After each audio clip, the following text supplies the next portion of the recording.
Fourth and Water by Amy Troxel. Autumn in Charlottesville is synonymous with heavy rains, so we took the car downtown. The glow of the familiar streetlights was comforting, and I felt a kind of peace as we neared the market. Gabriel squeezed my hand. Water poured onto the windshield. I turned onto 4th Street to park, but all the spaces were filled. I had no choice but to keep driving. The intersection 50 yards ahead was empty, but in that moment it was flooded with people.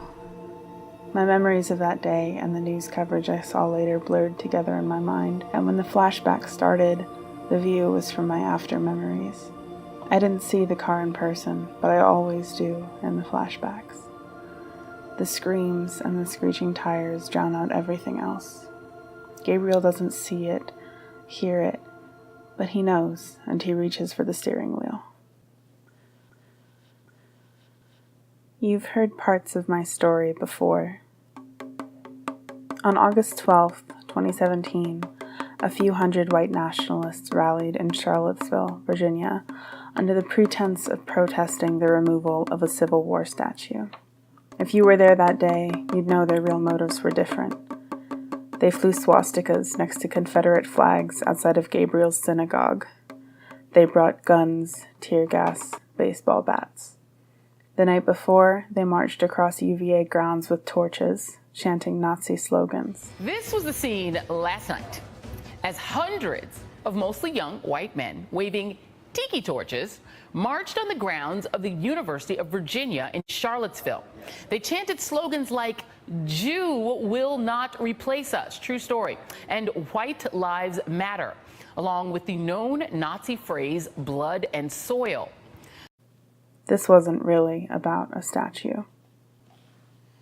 On August 12th, thousands of people counter-protested that rally.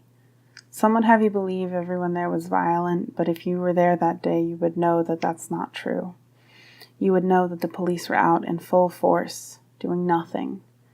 They watched as white supremacists beat DeAndre Harris in a parking garage. They stood down as neo-Nazis attacked us like an invading army. To be a peaceful protester that day was to put yourself in danger. Members of Antifa were our only protection. They put their bodies on the line, took the hits for us, and by noon, they'd shut down the rally. On August 12th, I was there, along with my friends and our families. We supplied snacks, water, and minor first aid to whoever needed it all day long. This is how I have to remember the day. In the midst of all that terror, people showed us real kindness, the kind that keeps the world turning. It's why I fell in love with Charlottesville to begin with, and why I had to be there that day to keep it safe. I hold on to the good memories because no news broadcast ever told me about them.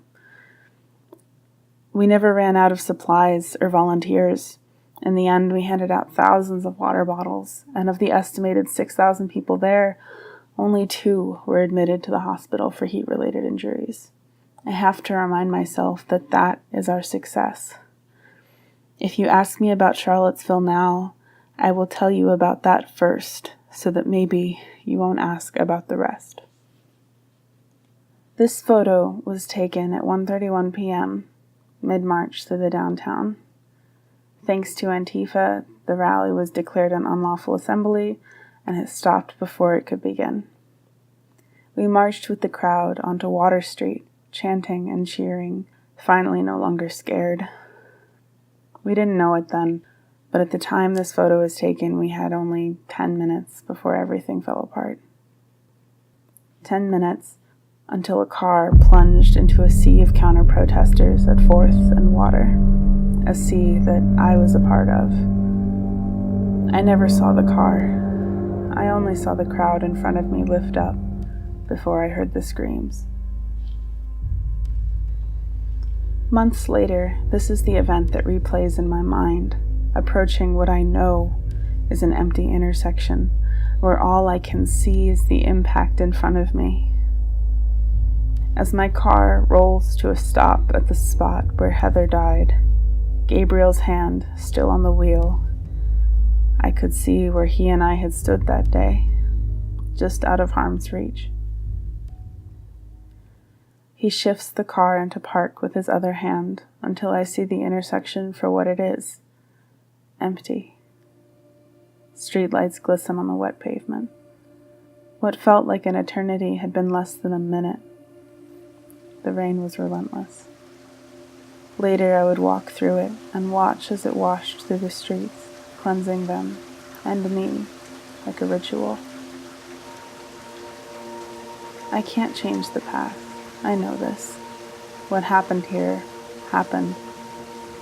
The best thing I can do now is remember the good people that I met in a bad place and keep up the fight for them.